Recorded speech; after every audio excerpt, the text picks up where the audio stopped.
qui est sorti et qui nous informe, on le savait déjà, que la délégation qui est passée la dernière fois en France et qui est partie se ridiculiser sur les médias, notamment la bande Adjourouvi, Afangbedi, Nachaba. Il y avait un journaliste qui devait être de cette délégation-là avant d'être recusé à la dernière minute. Leur objectif premier, c'était pour venir introduire ici une demande d'extradition de ce qu'ils supposent être les déstabilisateurs du Togo et de la sous-région. Notamment, Ferdinand a été en tête, parce que vous avez vu, ils ont parlé dans l'article d'artistes, de blogueurs, de journalistes.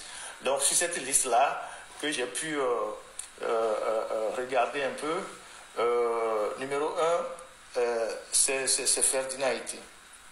Alors, c'est quand même une démarche assez curieuse d'un avocat qui a fait la France et qui se comporte comme un magicien du droit.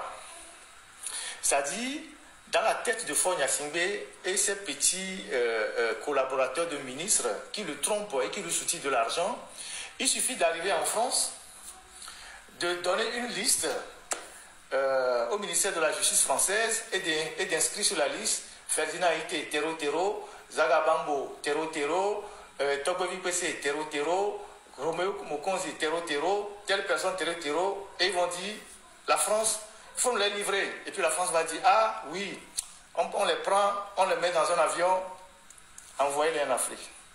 Et donc, c'est des gens intelligents qui se sont levés comme ça, et puis ils sont arrivés comme si les juges en France ont pour nom Mahama, comment il s'appelle déjà le procureur de Lomé, Mahama, ou Poyodi, ou je ne sais quel substitut. Et donc, c'est eux qui contrôlent la justice en France. Et ils vont se lever un matin, ils vont dire oui, on les met dans l'avion, on les envoie, sans aucune motivation. On dit tentative. Ils disent tentative de déstabilisation du Togo et de la sous-région. Ils ont ajouté la sous-région pour corser le dossier, pour donner plus de poids au dossier, pour dire, ah oui, c'est de vrais terreaux, il faut vraiment les livrer. Et donc, la France va se lever, et puis la France va dire, bon, voilà, envoyez-les. Et puis ils vont nous mettre dans l'avion, et puis ils vont débarquer au Togo. Vous voyez comment ces gens-là, ils sont tellement cons. Ils n'ont rien dans la tête. Ils ne comprennent même pas comment fonctionne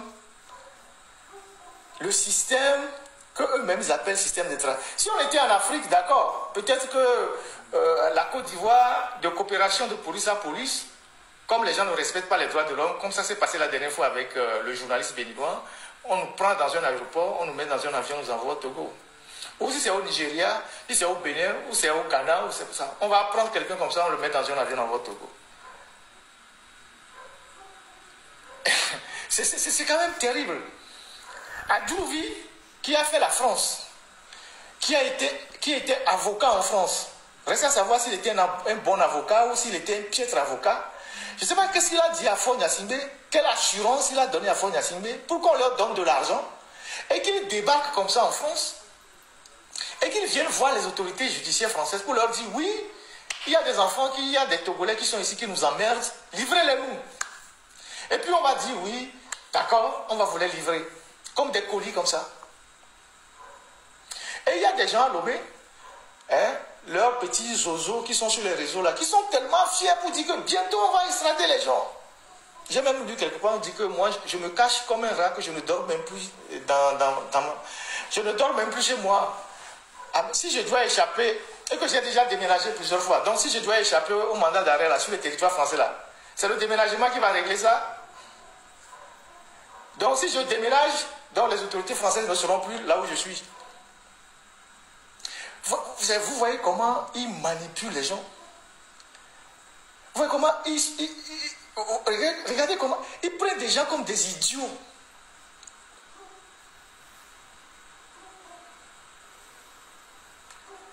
Ils prennent des gens comme des idiots.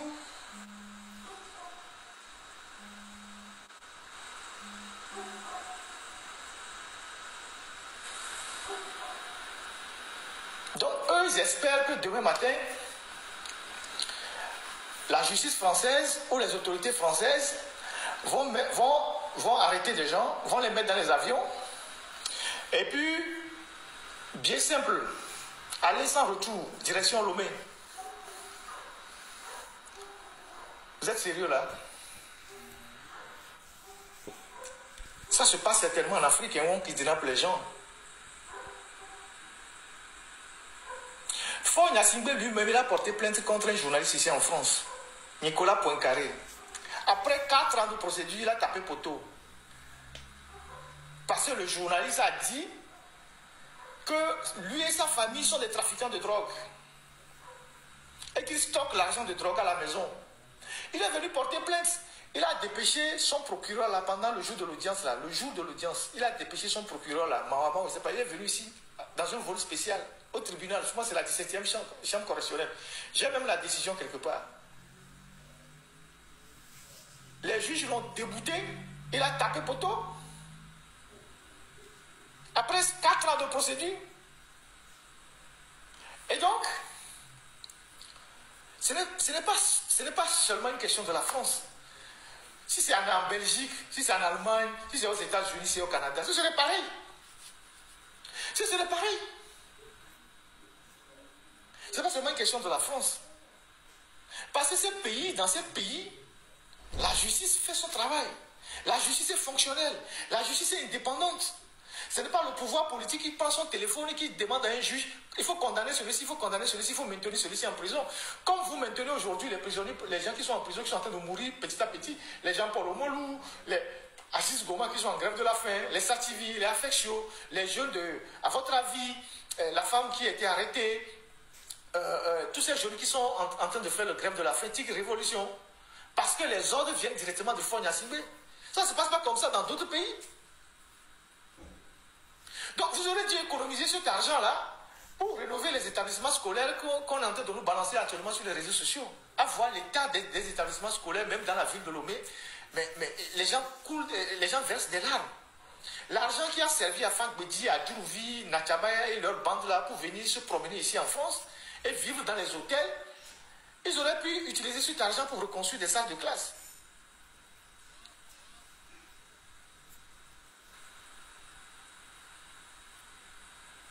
Donc, je ne sais pas. Faure lui-même, on ne comprend pas. On ne sait pas s'il lit. Bon, c'est vrai qu'il lit les SAS. Donc, il ne lit pas des documents juridiques, il ne lit pas des documents économiques, il ne lit rien. Il lit juste les SAS. Au moins, s'il avait des notions de droit, s'il lit au moins des bouquins économiques, s'il lit au moins des livres, des arrêts, il devait savoir que juridiquement, ce qu'on est en train de lui proposer là, ça ne tient même pas la route, ça ne tiendra jamais la route. Ça ne tiendra jamais la route. Le frère de Blaise Compaoré, François Compaoré, il est soupçonné ou il a été établi qu'il a pris une part importante dans l'assassinat du journaliste Norbert Zongo. Il vit en France. Quand il a été décidé qu'il soit envoyé au Burkina, c'est la justice française qui s'en est suivie. Il est allé jusqu'au Conseil, je ne sais pas, au Conseil des droits de l'homme, au Conseil européen, de je ne sais pas quoi. L'État français a été débouté. C'est lui-même qui a commis l'imprudence d'aller à Abidjan pour voir son frère, sachant que son visa est un visa problématique et puis on ne l'a pas autorisé de revenir. Sinon, tant qu'il était sur le territoire français, parce qu'on ne peut pas envoyer dans un pays, ça c'est le principe élémentaire qui conditionne les extraditions des gens dans un pays où on torture les gens, où on assassine les gens. Le régime de Faure Gnassingbé est un régime connu pour être un régime, un espace de torture. Toutes les condamnations qui s'alignent à la Cour de justice de la CEDEAO en sont l'illustration. Donc, vos histoires de mandat d'arrêt, oubliez ça. Personne ne vous prendra au sérieux. La seule option qui vous reste, c'est ce que vous voulez faire. Venir louer des bandits pour attaquer les gens. Là aussi, on est en train de vous suivre. Actuellement, il y a des procédures qui sont engagées contre les gens que vous envoyez ici, que ce soit en direction du ministère de l'Intérieur en France, le ministère des Affaires étrangères et même du consulat de Lomé, pour que l'État français soit plus regardant sur les petits loupards que vous envoyez ici, et même les officiels. S'ils arrivent à mettre la main sur un seul, vous allez voir ce qui va lui arriver. Vous ne pouvez pas imaginer, vous ne pouvez pas, dans votre tête, penser que vous allez venir sur le territoire européen commettre des actes subversifs. Et les gens vont rester comme ça pour vous regarder parce que vous êtes en territoire conquis. C'est la seule chose qui vous reste. Mais là aussi, c'est très grave pour vous. Donc, les gens qui nous appellent pour dire oui, voilà. Parce que Faure n'a pas fini d'arrêter les Togolais qui sont sur le territoire togolais. Maintenant, ils veulent attraper les gens en France, aux États-Unis, au Canada, pour les amener à Lomé, Manu Militari. Donc, toi, on te dit de quitter le pouvoir. Tout ce qui t'intéresse, c'est d'arrêter les gens. Tu en as tellement arrêté au Togo que ce n'est pas suffisant. Tu veux venir arrêter ceux qui sont à l'extérieur et les ramener Manu Militari à Lomé.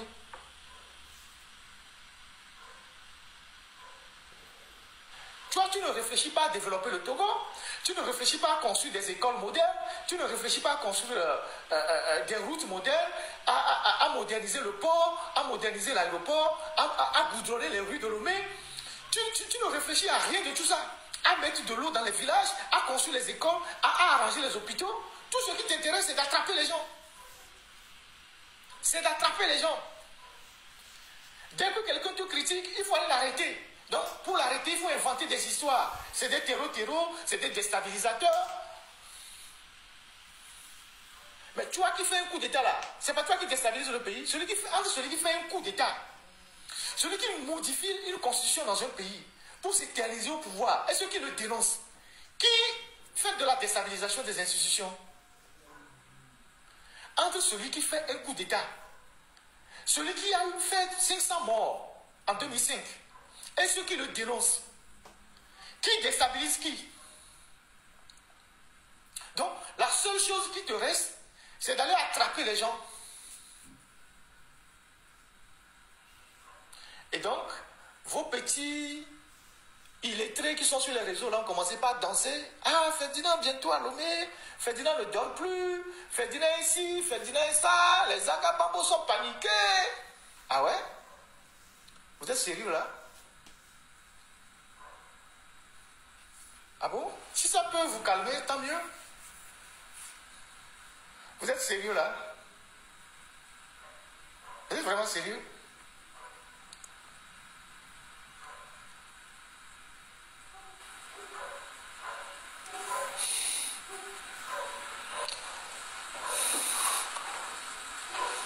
Franchement, comme je le disais tantôt, le live ne va pas durer. Dans 5 minutes, on va s'arrêter. Mais il était important que je rebondisse sur ces sujets-là pour rappeler à Faure Gnassingbé que ce que les Togolais espéraient de lui, même s'il n'est plus capable de faire quoi que ce soit, c'est de travailler à développer le Togo. C'est de construire des routes. Regardez les quartiers de Lomé. La dernière fois, on a montré les vidéos, Niakade marchait derrière le séminaire là-bas. Nous sommes en plein cœur de Lomé. Regardez les rues, regardez les saletés, la crasse, les ordures, la poussière, la crasse. Nous sommes au cœur de Lomé. Ça ne te dit absolument rien. La ville de Lomé aujourd'hui n'est plus comparable à aucune capitale de l'Afrique de l'Ouest, même à aucune ville secondaire. La dernière fois, j'ai vu des boulevards dans les villes du nord du Bénin. Natitengu, Djougou, Niki. Mais j'ai vu des boulevards, de grandes avenues, des boulevards. C'est pas possible. Je ne veux pas parler du Ghana, je ne veux pas parler mais je parle du Bénin parce que c'est avec le Bénin qu'on a au moins un instrument de comparaison. J'ai vu, parce que quand on parle du Bénin, les gens parlent seulement du Cotonou, mais toutes les villes du Bénin sont dans une dynamique de développement incroyable. Des routes, de grandes routes, de très très très grandes routes, double voie dans toutes les villes, de grandes routes. Dites-moi, au Togo, à part Lomé, quelle ville à l'intérieur du pays a une route à double voie? Peut-être la route qui passe devant le palais des congrès de Kara. qui lui a fait des défilés. À part ça, il n'y a plus rien. Et cette route qui passe devant les palais de congrès de Kara, c'est à peine sur 500 mètres qu'il y a le double voie. Dans tous les trucs, les gens sont en train de goudronner, de développer, de faire ci, de faire ça. Et toi, ta préoccupation, c'est d'attraper les gens. D'attraper les gens. De Ouida jusqu'à Cotonou, double voie. Cotonou, Porto Nouveau, double voie. Cotonou, Abomey, double voie. Maintenant, vers le Kossa, un peu partout. Les rues dans les quartiers. Même à Atiémé ici, j'avais fait un reportage à Atiémé, en comparaison avec Agomeglouz ou même, je pense, un avant de partir. Toutes les petites rues de la petite commune d'Atiémé, on a pavé partout. Mais quand tu franchis le pont, tu arrives au Togo du côté d'Agomeglouz, ah là là. Même pas une seule rue n'est goudronnée. Ton bilan, il est où? Ton bilan, il est où? Lomé, c'est un gros village.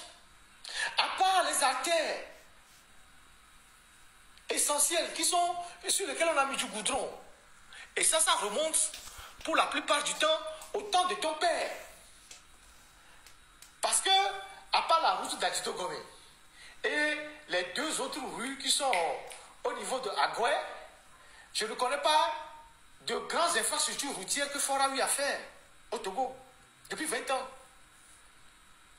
Toute la zone du Grand Marché, les anciens quartiers de la ville de Lomé, à Doboukom et à Guiakom et tout ça là, jusqu'au commissariat du 3e arrondissement, et Bekpéhénou, tout ça, tous ces quartiers sont à l'abandon. Aucune rue n'est goudronnée.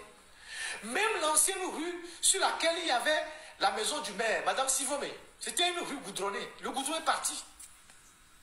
Les anciennes rues sur lesquelles il y avait du goudron, le goudron est parti.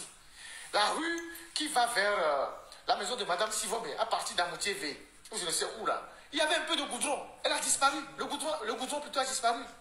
Rue Gaïchou, je pense qu'il y avait du goudron sur la rue Gaïchou. Là aussi, ça a disparu. Ça dit que là où il y avait même le goudron avant que Fort ne vienne, les goudrons disparaissent. Or, tant qu'on n'aura pas assaini la ville de Lomé, la ville de Lomé ne peut pas apparaître comme une ville développée.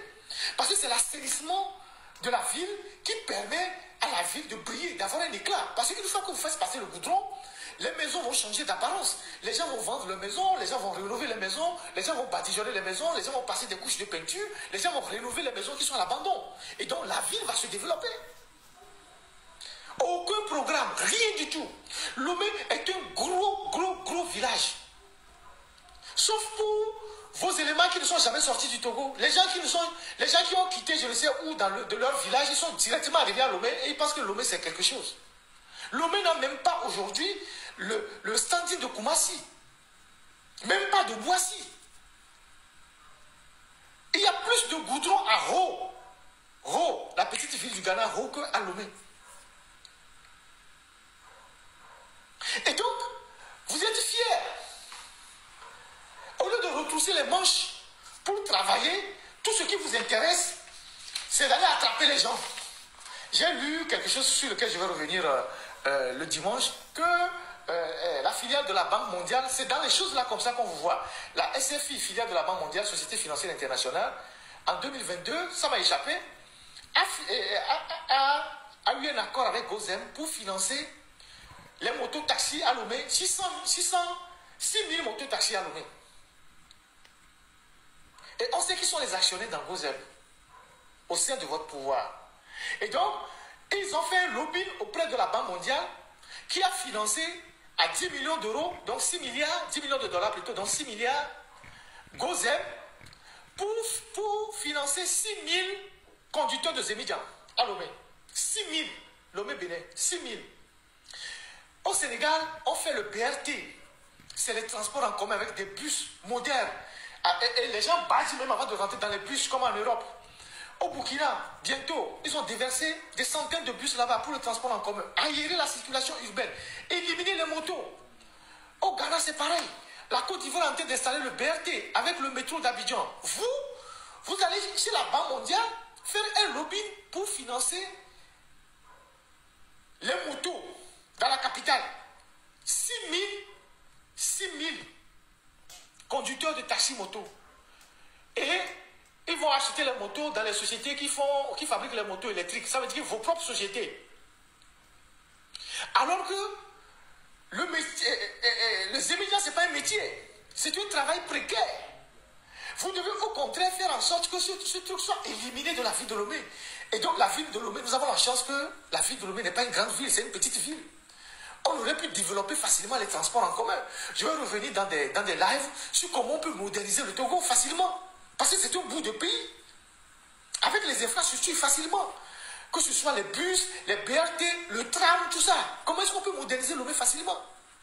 Mais vous n'avez pas une vision de modernisation. Vous êtes parti voir la Banque mondiale pour donner l'argent à Gozem pour multiplier les motos à Lomé. Alors que déjà à Lomé, les motos font plus d'accidents. Et sans compter la pollution. Je vais vous lire l'article qui dit que la Banque mondiale a donné 10 millions d'euros, de dollars à Gozem pour financer 600 000 motos à Lomé, 6 000 motos à Lomé et Bénin. 6 000 motos. Vous imaginez ça? Comme si on n'a pas suffisamment de motos déjà à Lomé. Oui, quelqu'un me parle de tram. Oui, on peut faire facilement un tram à Lomé. En partant juste des emprises que les Allemands ont laissées. En partant juste des emprises que les Allemands ont laissées, on peut faire des trams à Lomé. C'est encore plus facile de faire des trams à Lomé. Un tram à Lomé, il y a plusieurs directions. Je vais vous expliquer comment ça peut se passer. Facilement, c'est un investissement facile. Un tram peut quitter Atikoumé jusqu'à Mwepé. Un tram peut quitter Atikoumé jusqu'à Détikopé. Un tram peut aller jusqu'à Tchablé. Et il y a un tram qui peut aller jusqu'à Kouga, jusqu'à Néon.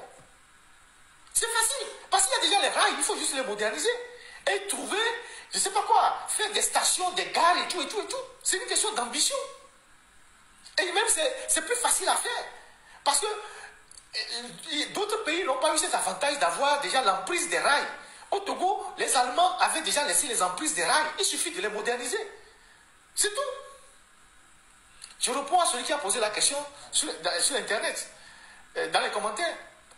Mais quand on a des dirigeants qui n'ont aucune ambition, ils ne savent pas de quoi il s'agit.